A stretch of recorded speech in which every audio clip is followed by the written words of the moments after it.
Good morning. Welcome, and thank you for joining us here in the Farish Theater, in the Lexington Public Library, and also to those of you who are listening or viewing at home. I'm Lynn Flynn, and as a member of the League of Women Voters of Lexington, I'll be serving as the moderator for this forum. This forum for primary candidates for the Lexington-Fayette Urban County at-large council is sponsored by the League of Women Voters of Lexington, the Lexington Public Library, and the Frankfort-Lexington chapter of the Links Incorporated. The forum is being videotaped and will be available for later viewing. Check the library and league websites for schedules and links. All of the at-large candidates have been invited. Because of the large number of candidates in this race, we randomly divided them into two groups, and candidate Connie Kell was unable to participate. We're following the League of Women Voters policies and procedures for the forum. In order to give the candidates a fair chance to be heard, we have randomly drawn for the order of opening remarks and questions, and then we drew a second time for the order of closing remarks. The candidates will have 90 seconds initially to introduce themselves. For the first round of questions, we will use questions from the forum sponsors. Following the order of the drawing, each candidate will have 90 seconds to respond to a question. Each of the other candidates will be asked to take up to 30 seconds to make any additional comments they wish to make.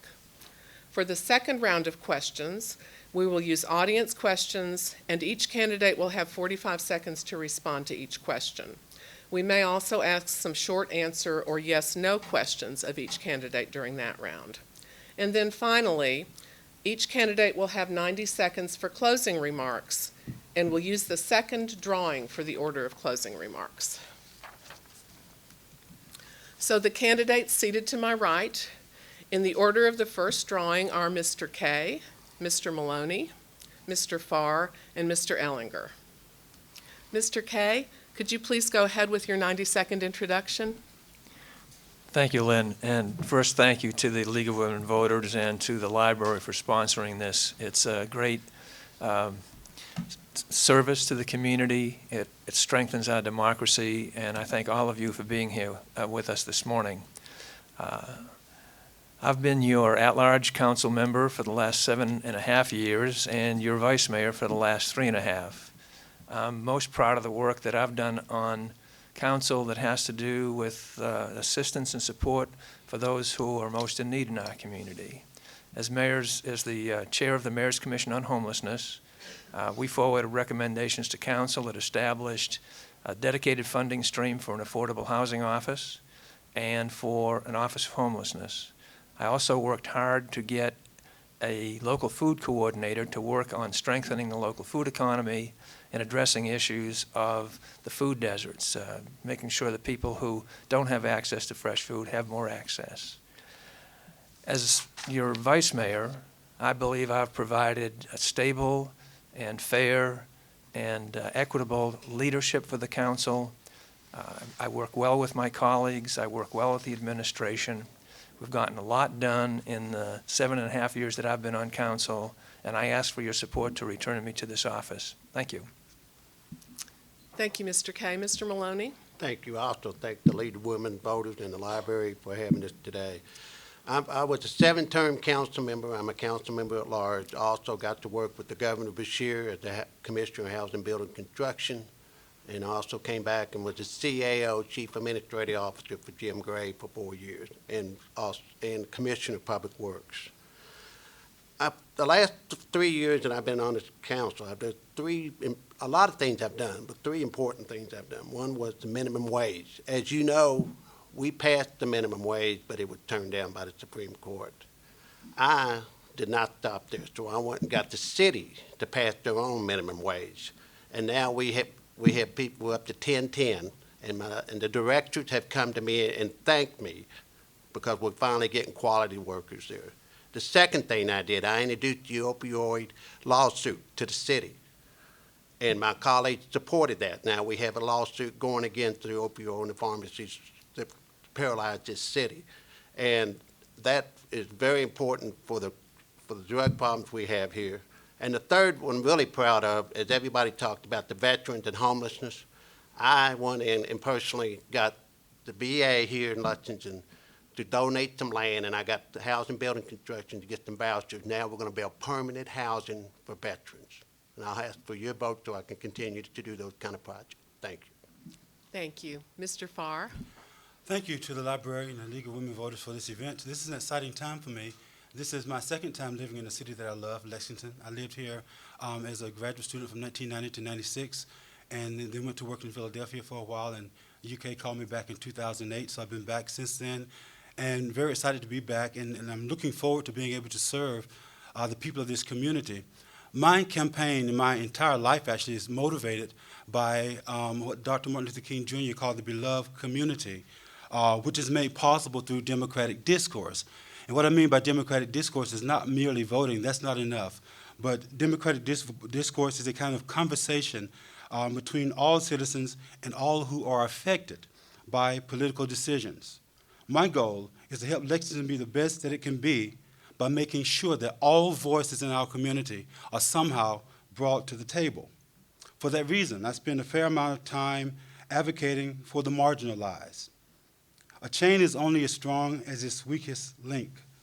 And as Lexington grows and develops and moves toward its future, my job is to help make and keep us strong by making sure that those weak links are not ignored, but they are brought to the table with the rest of us when decisions are made about their lives and their future.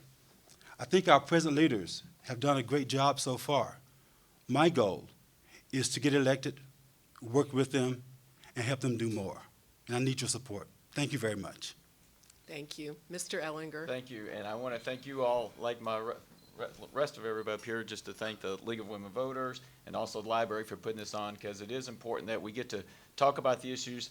There's nothing better than democracy than we get to explain why we think we're the best candidate. I'll give you a little background of myself. You can see it on the brochure. You can go to my website, chuckellinger.com. But I was raised here. I went to Lexington Catholic. I graduated with a political science degree from Rollins College. I came back, went to law school here at UK. I owned a small business called Rogers Restaurant. It was the oldest restaurant in Lexington when we finally sold, and I was involved in that for over 30 years. I was on the council for 12 years, 3 4-year terms. And I'm kind of a common sense, basic services kind of guy. I think we need to make sure that we have a strong public safety.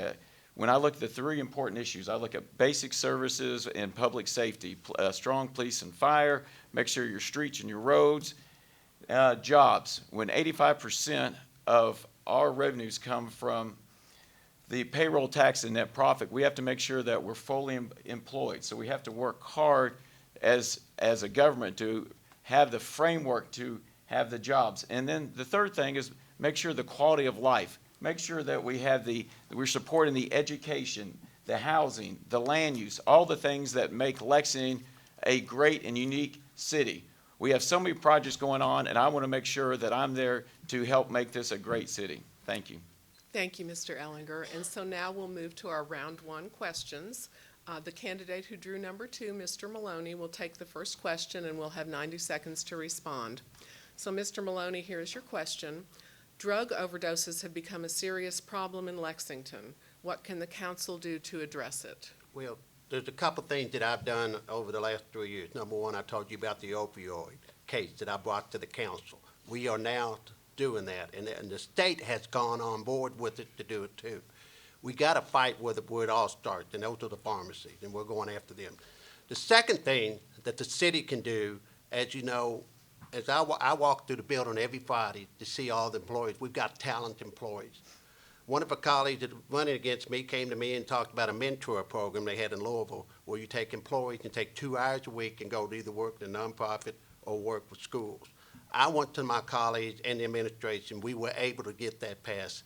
Now we've got almost 80 employees that spend 2 hours a week in those nonprofits and schools to tell them kids how important their jobs are and helping them out.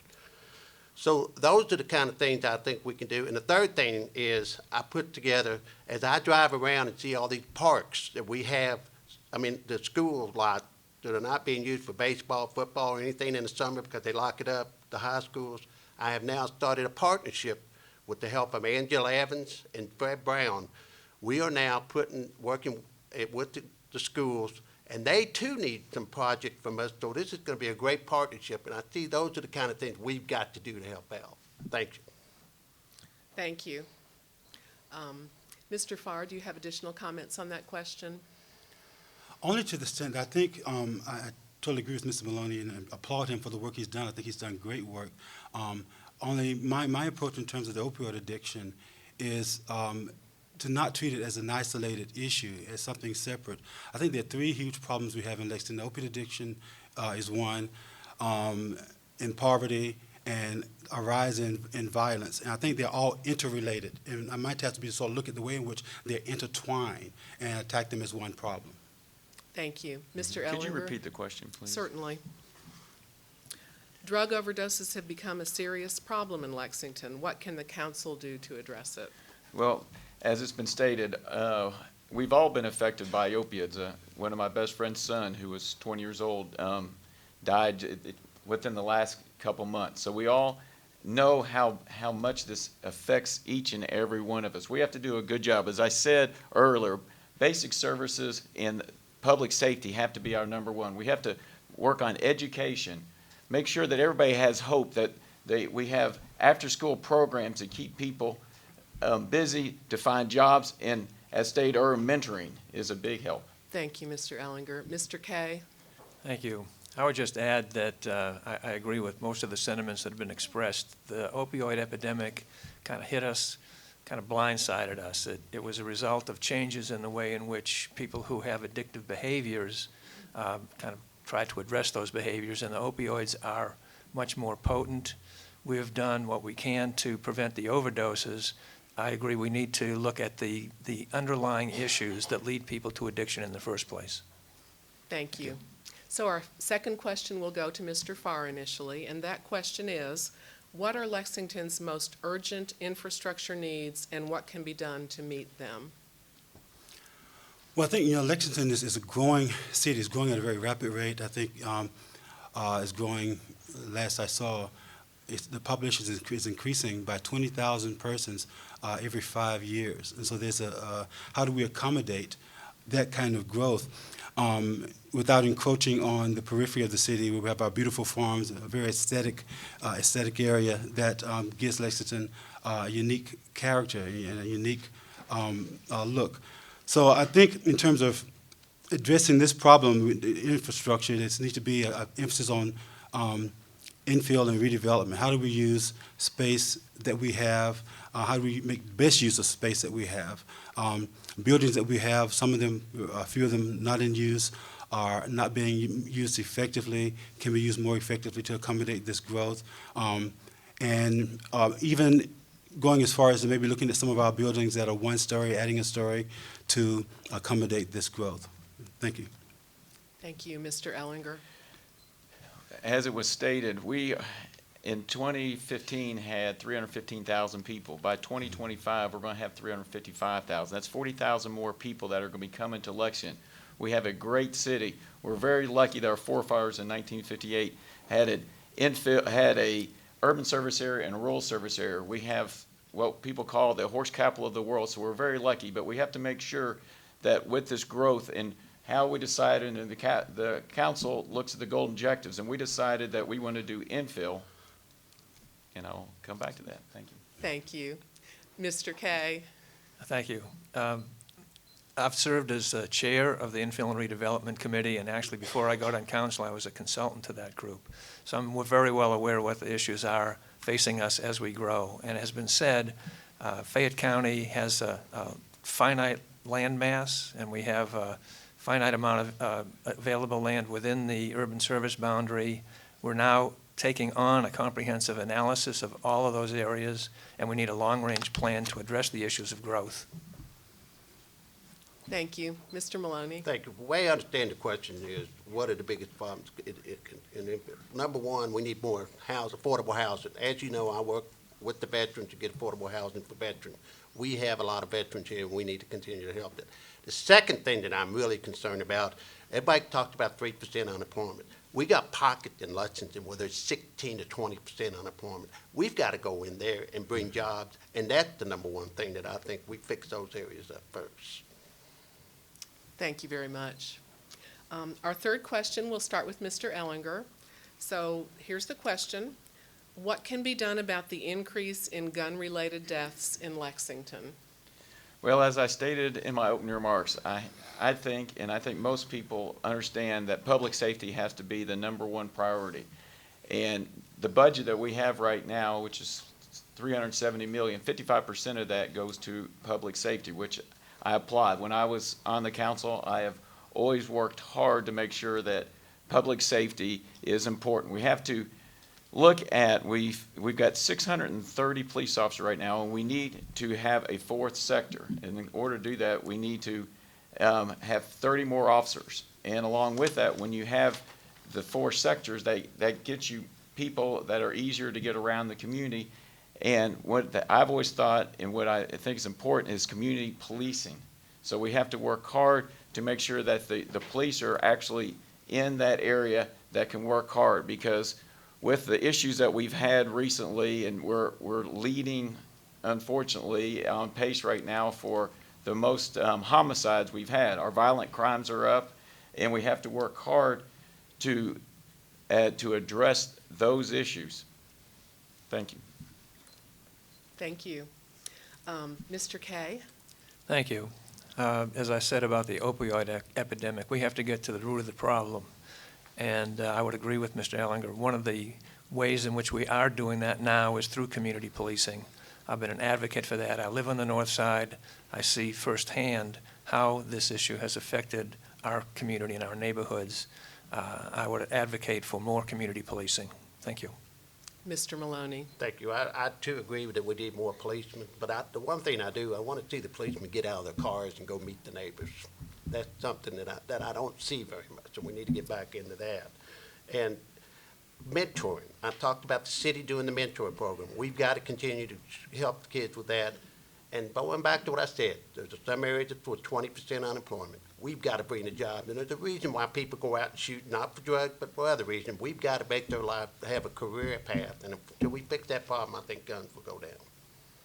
And finally, Mr. Farr? Thank you. So I agree with the idea of community policing and also getting to the root of the problem. I think prevention here is the key. And this is why I tend to focus on poverty. I mentioned before my focus on those who are marginalized. Many of our citizens lack a sense of well-being due to their social and economic situation. And that's where the problem lies. It's kind of hard when people feel disenfranchised to expect them to behave like the rest of us who experience perhaps a better sense of well-being. So my goal would be to sort of go to where the issue is with regards to poverty and education. Thank you. Thank you. And our fourth question will start with Mr. Kay. And the question is, what regional or bluegrass area issues should be addressed by the council? Well, one of the things that I've been involved with for a very long time is regional cooperation and development. I served as a consultant to Bluegrass Tomorrow early on when we did outreach programs in all of the surrounding counties. But regional cooperation is a very difficult issue. Most governmental entities are very proud of what they do and what they control, and they're suspicious of any kind of joint collaboration. But there are other parts of the country that have worked on regional efforts and been very successful, and they know that they help the region overall. So I believe we continue to work on it. I serve on the Metropolitan Planning Organization. I continue to work with Bluegrass Tomorrow and other agencies that are working on creating the links between our elected officials and the people who are active in our community and those who are active in the surrounding areas. Thank you. Mr. Monloney? This is an area that I think we need to really work hard on, because a lot of these counties around us are bringing their homeless people and their people on opioid to Lexington, because we have great programs. But we also got to be able to work with them to stay in. Most of them want to stay in their own town. So we've got to come back and help them find ways to keep that. And that's where regional planning comes. So that's something I would be pushing. And the Bluegrass ad, they took a Mayor Training Center away. That's something we should have brought back, because when they took that away, 20% unemployment went up in those areas. Thank you. Mr. Farr? Thank you. I agree with Mr. K and Mr. Monloney. One thing I'm led to think about here is the minimum wage issue that we talked about for a moment ago and how it was shut down by the state. And this is one of those moments where Lexington can create a kind of coalition with other cities, other counties that have the same interest in increasing wages for their employees. And as a coalition, then take on the state on this issue and other matters also that will help the entire Bluegrass area. Thank you. Thank you. Mr. Ellinger? Thank you. Regionalism is very important. We are kind of the economic engine around central Kentucky, and I too served on the MPO when I was on the council. So we have to make sure that we're all in sync, because when we look at doing the Lexington Convention Center, we're going to have people coming from all over that are going to be part of that. So we need to work with the surrounding communities, just like Toyota, and because people come here to work, and we need to make sure that we all work together. Thank you very much. Now we're going to take time for audience questions, and we've received a lot of questions from our audience. Thank you all very much for that. You'll each have 45 seconds to respond to each of these questions. And our first audience question will go to Mr. Monloney. This is a long one, guys. Council is a very busy job, and understandably so. As an at-large representative, you're going to be in high demand. What is your community engagement plan to make sure that you are well connected to all, especially those who aren't comfortable with government processes? Good question. The thing that I bring to the table, being a former council member for the 11th district, which I think is one of the most diverse districts in Lexington, and I was able to learn from that because we have the largest Hispanic population, the second largest African American population, and also the largest University of Kentucky. We had low income neighborhoods, and we had a very good neighborhoods. Balancing that was a tough job, so I've treated everyone fairly. I started neighborhoods all over the city and did that. Being a council member at large, I was able to take that experience and go all over the city and do the same thing, because it has the same goals and the same common as the 11th district. I see it citywide, and I want to continue to do that. Thank you very much. Mr. Farr? As a council member at large, if I'm elected, I would have accessibility accountability tour. And what that means is every couple of weeks visiting a certain part of the city, informing the citizens that I'm going to be there to have lunch or breakfast, and invite them to conversation. This is how government is supposed to operate in the first place. Even at the national level, the time has to be spent with your constituents, talking to them, getting to know them, getting comfortable with them and letting them get comfortable with you, and finding out what their issues are and what their problems are, so that then we go back and make decisions on the basis of what we've learned from our constituents. Thank you. Mr. Ellinger? Thank you. Good question.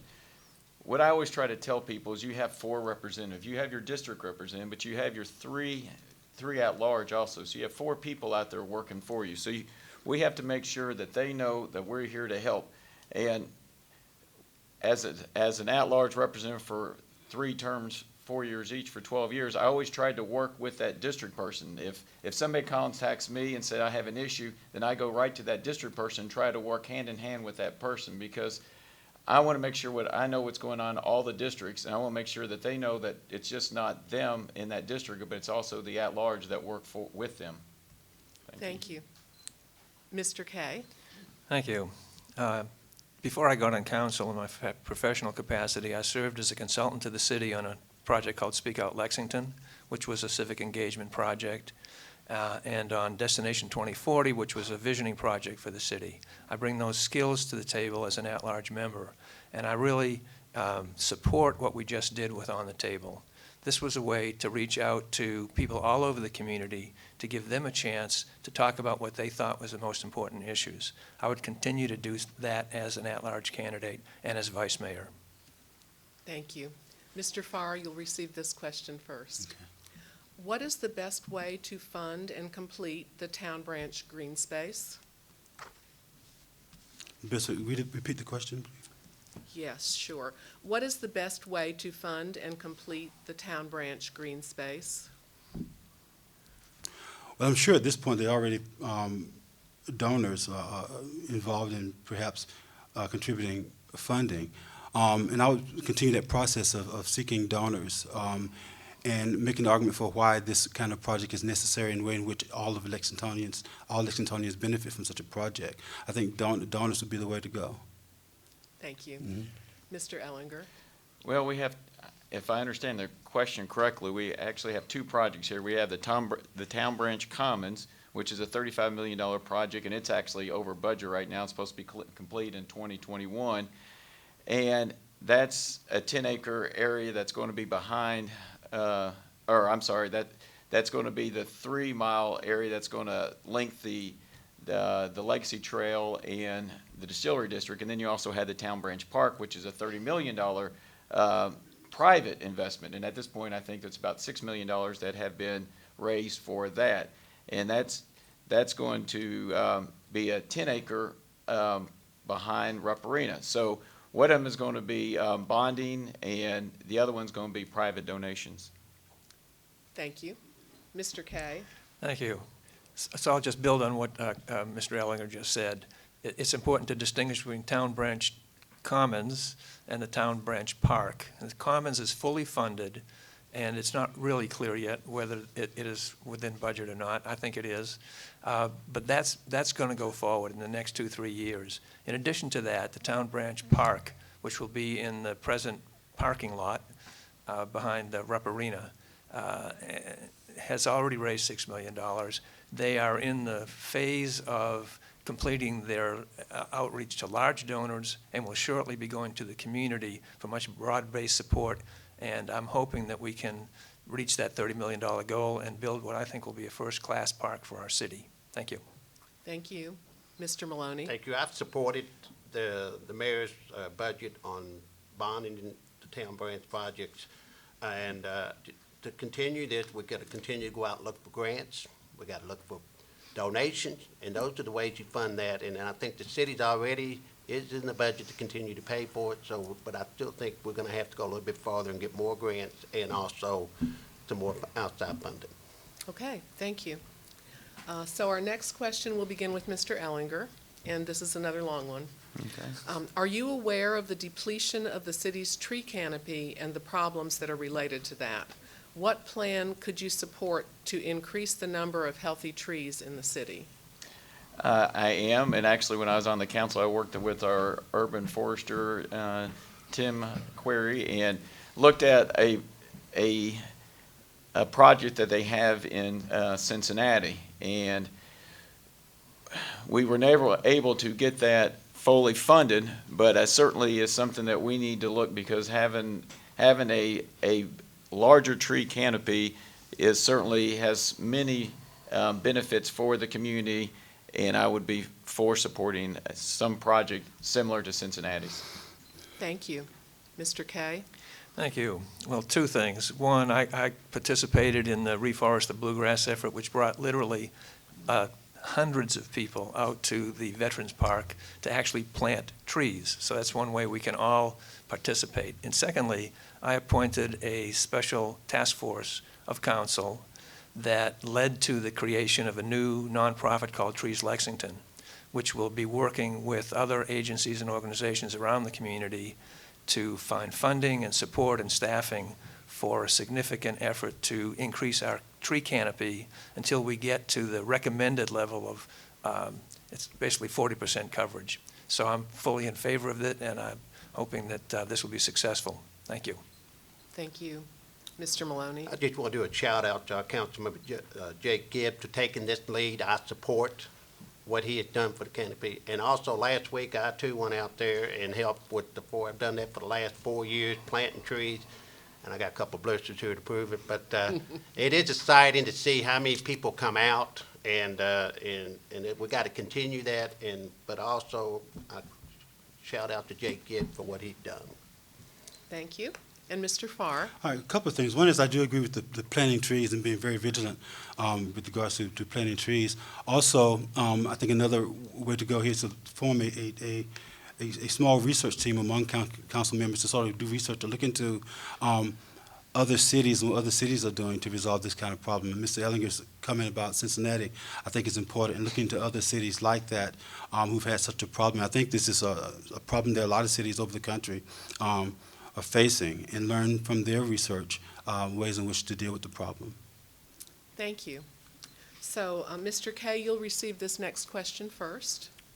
Knowing that the increase in the aging population will continue, what innovative plans would you put forth to meet our needs, their needs? Well, I'd say first that the city has addressed some of these questions and issues by creating the new senior center, which is extremely, not only popular, but really, really oversubscribed almost immediately. So we have some services in place, and we have, within the administration, we have people who are specifically looking at the aging population.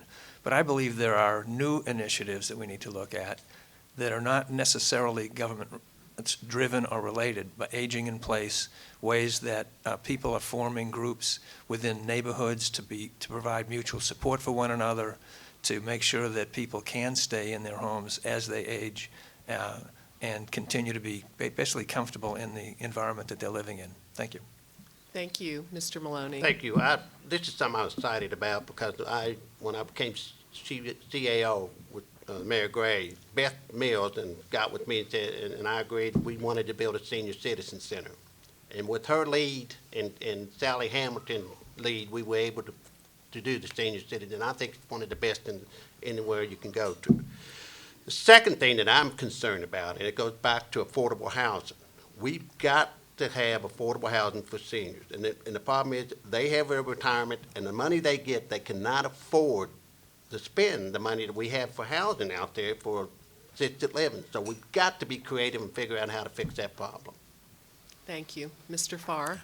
I just want to reiterate what Mr. Monloney said about affordable. I said it's accessible and affordable housing for the elderly. And by accessible, I mean the type of housing, housing that's designed to meet their mental and physical needs. And there's another problem that I actually learned about this from speaking to elders in our community, is an issue with bus stops. That a lot of them who depend on public transportation have to walk too far to the nearest bus stop. And so we actually need more bus stops and need to be strategic in placing those bus stops in areas where they will benefit the elderly. Thank you. Thank you. And Mr. Ellinger. Thank you. This is an issue actually I'm dealing with my family because my dad has Parkinson now and my mom's been the primary caregiver. So we're working right now, probably going to have to sell their house and they're going to have to downsize, and it's something you want to make sure that we take care of our senior citizens. They age gracefully, and I worked on the Senior Citizen Center too, and I'm very proud of what we've got because of that. But we have been thought of as a top place to retire, and we're going to have more seniors coming here, and that's great. But we have to make sure that we provide the housing, the affordable, accessible, grocery storage, transportations, healthcare, all the things that seniors need. Thank you. Thank you. I really appreciate you all paying such close attention to the timing. This is great. Our next question will start with Mr. Monloney. What would you do or will you do on the Urban County Council to strengthen neighborhood participation? That's one thing that I've been real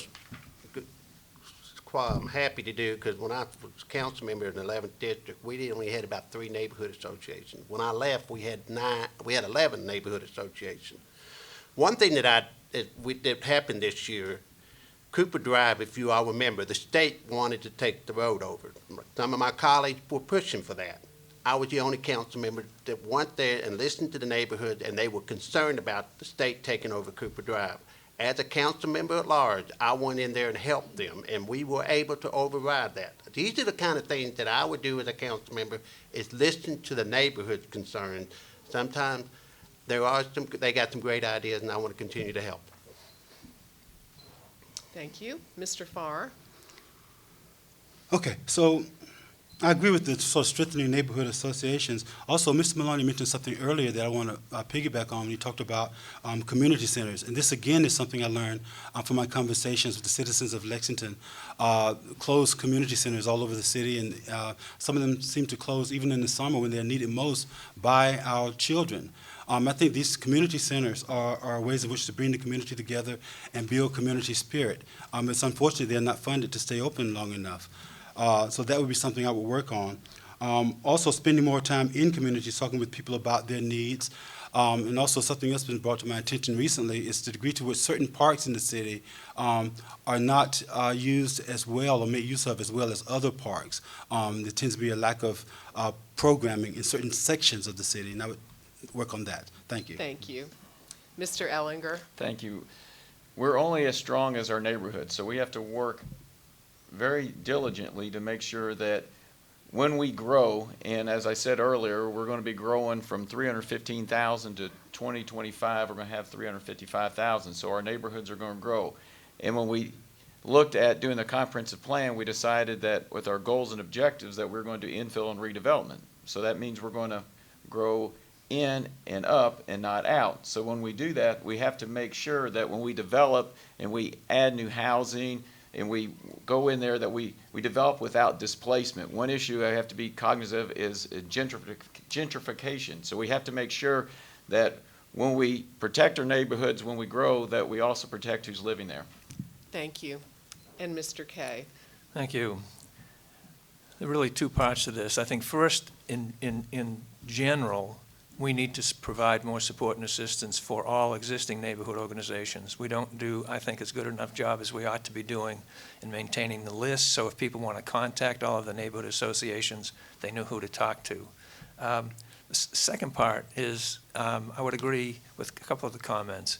In infill and redevelopment, we set up a subcommittee that's talking about equitable development. And that's really the question of when we do provide improvements in neighborhoods, are we doing it in such a way that it does not have a negative impact on the people who are long-term residents there? I think we need to continue doing that work. Thank you. Thank you. For our next question, we will begin with Mr. Farr. And this is another long one. How would you, as a council member, address educational needs for our city? How can public entities such as the public schools, the universities, libraries, and parks work together for the future in this area? Yeah, I think for sure there needs to be a conversation and a building of relationship between all the entities mentioned. And I work at the University of Kentucky, and one of my goals is to sort of bridge the gap between town and gown and to create more of a conversation and a sense of responsibility with regards to the city. And I think educators coming together from the university, both universities in town, and our public schools, as well as those who work with our parks and recreation, and forming a kind of, I would say, a committee of some sort, and addressing the needs and how one entity can help the other. Again, part of my overall project is bringing people together for conversation and learning from each other what their needs are and how one entity might have the resources to help the other. Thank you. Mr. Ellinger? Thank you. Education is very important.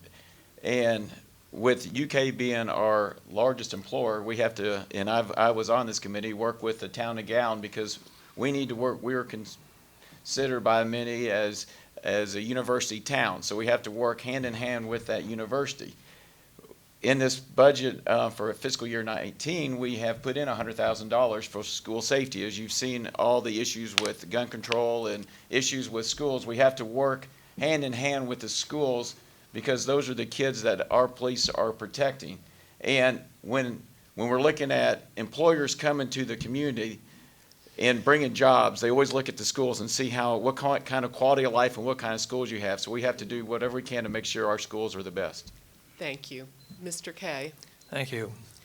I think most people understand that the school system and the university and the city are really independent entities.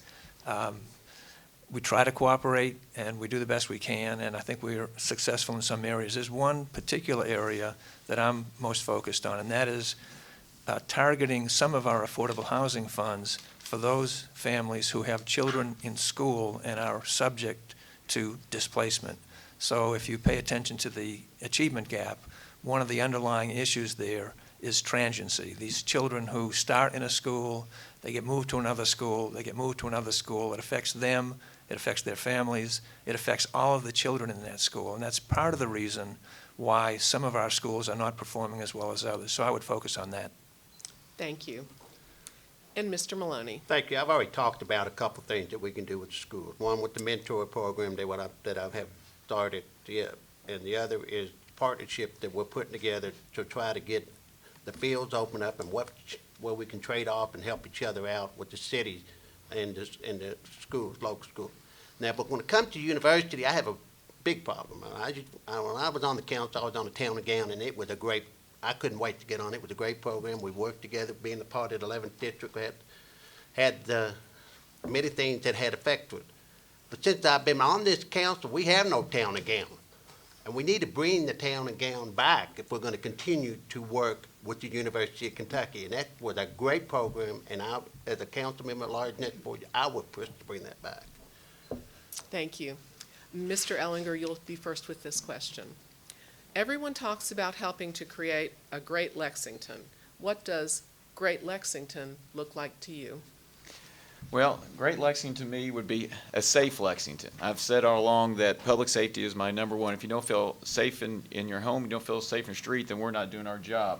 That the second one is make sure that everybody had a good job and we're fully employed. It's important to the city government because 85% of our revenues come from the payroll tax. So we want to work and make sure everybody has a good job.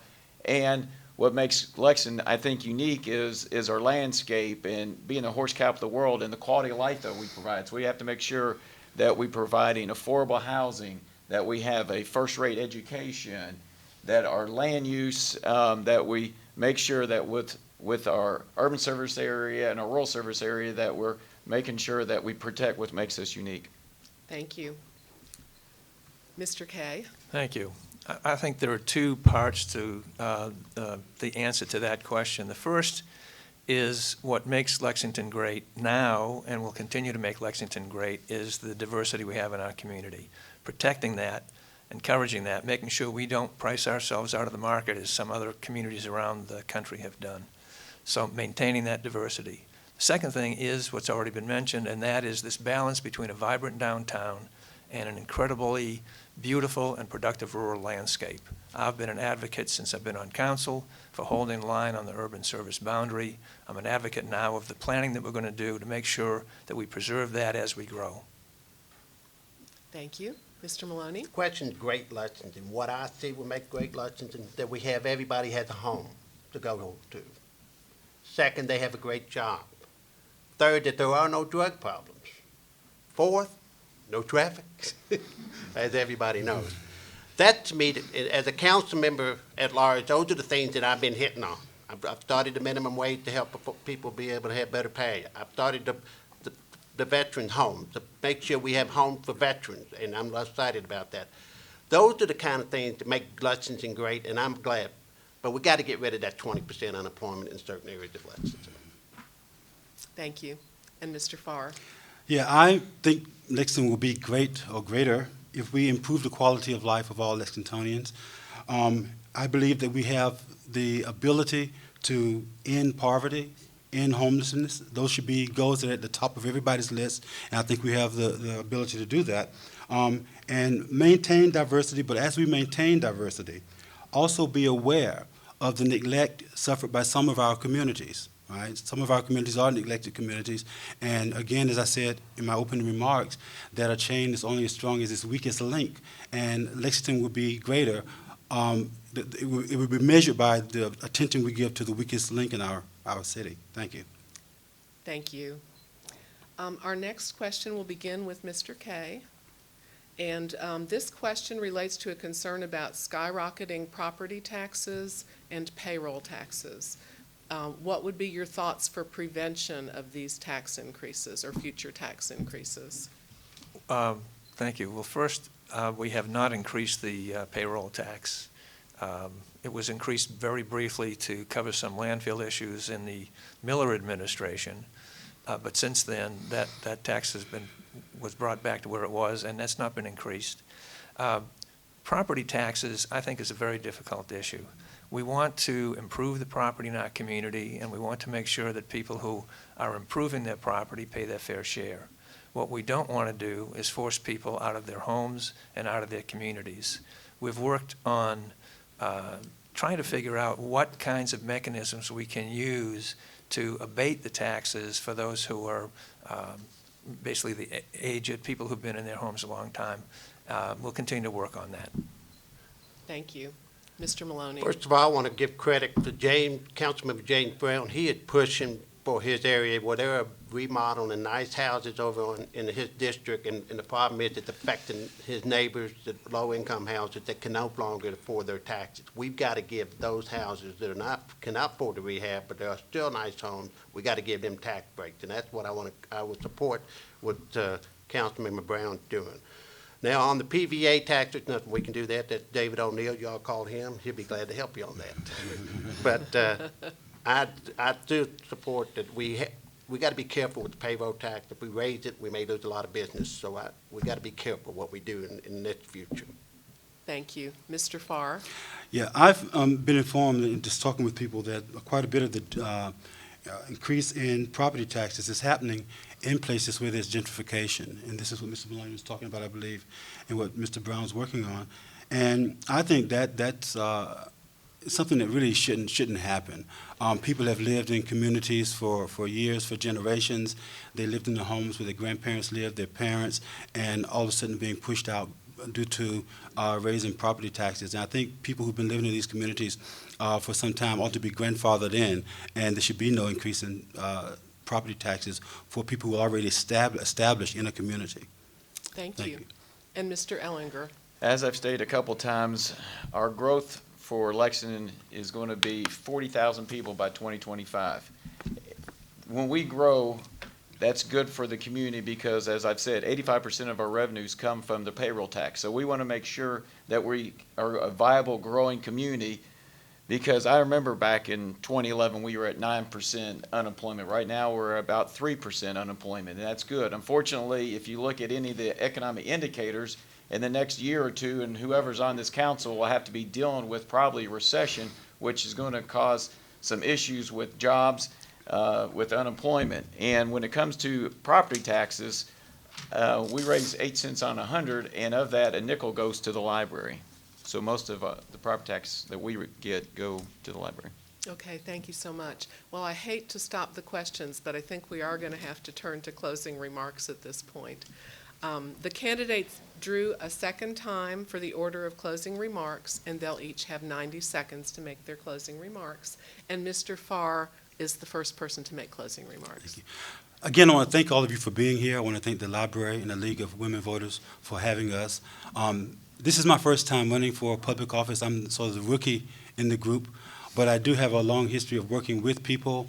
I have a long background of being an activist, doing grassroots organization in terms of trying to make change for the better, trying to improve the quality of life for the people in whatever city I was living in at the time. And this is a lifelong commitment, whether I'm in office or not, and I intend to continue this kind of work. And I'm simply asking for you to give me a chance to do it as City Council at large and to work with the team that we have, or we will have in place then, to make Lexington better. Thank you very much. Thank you, Mr. Farr. Mr. Kay will be next. Thank you. I've been your vice mayor for the last 3.5 years, and I've been your at-large representative for the last 7.5 years. I believe on that time I have built a reputation for being thoughtful, fair, a good listener, someone who cares about the community, someone who understands the community. We are going to have a new mayor, and I believe it's going to be important to have continuity on the council. I have worked well with my colleagues. I have worked well with the administration. I understand the difference between council's responsibility as a legislative body, and I don't believe in micromanagement. I believe that the city is doing very well. We have much to work on, but we're in a great spot. Lexington is considered right now a kind of, I would say it's hot. People really like being here. People are attracted to being here. We want to keep doing that as we grow. There are many challenges. I ask your support to continue, to help me continue as your vice mayor in the next 4 years. Thank you.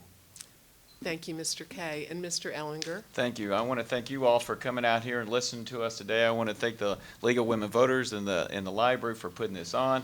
It's a great opportunity for us candidates to to get to tell you why we think we deserve your vote. And I'll just give you a couple reasons why. I think my education, my leadership, my background as a small business owner, I'm an attorney, I was on the council for 12 years. And there is not a more noble profession than to be in public service and giving back to your community. I was very fortunate that this community has been so good to me and my family, and I'm so happy that I was able to serve, and I look forward to, if I'm elected to serve again, I want to focus on the issues I talked about with public safety. I've always said public safety and basic services are my number one issue. Jobs and the quality of life. We're very lucky in Lexington having this beautiful community here, but we have to make sure that we as the horse capital, we protect what makes us so unique. There are many, many projects going on right now, and it's a very exciting time to be in Lexington. But we also have to make sure, as I said earlier, that we are fiscally responsible. I was the chair of the Budget and Finance Committee, and I know how to take care of a budget. And if we do have some economic downturn coming, we need people who are fiscally responsible. I get things done. I want to get things done. I want to make Lexington the best city in America. I ask for your vote on May 22nd. If you have any questions about me, you can go to my website, chuckellinger.com. Once again, thank you all for being here. Thank you, Mr. Ellinger. And Mr. Monloney? I too want to thank the lead women for their presentation today. I just want to start off by saying, you all know, I told you some of the things I've done the last 3 years. I have to disagree with my colleague here on that we got good things, good times right now. The state has put us in a problem with this pension. And I want everybody to understand, in the next 4 years, if we don't hire one more police officer, we don't hire any new employees, and we give no one a raise, this city has to come up with $21 million that we've never seen. And that's going to be ongoing forever. So it's not as peachy as everybody thinks it is. Being a former CAO, I came in here with Jim Gray, and we had to cut $20 million the first year. And my number one priority as the CAO overall is that we will not to cut any of the programs for low income or anyone. We did not cut that. And that's what I feared is going to happen the next 4 years. And I ask for your vote because I have done that. I am qualified, and I want to make sure your taxpayers' dollars are going to the right places. And that's why I ask for your vote. Thank you. Thank you. I definitely want to thank the candidates for participating in our forum. You all have been wonderful. We really appreciate it. I'd like to thank our sponsors, the Lexington Public Library, the League of Women Voters of Lexington, and the Frankfort Lexington chapter of the Links Incorporated.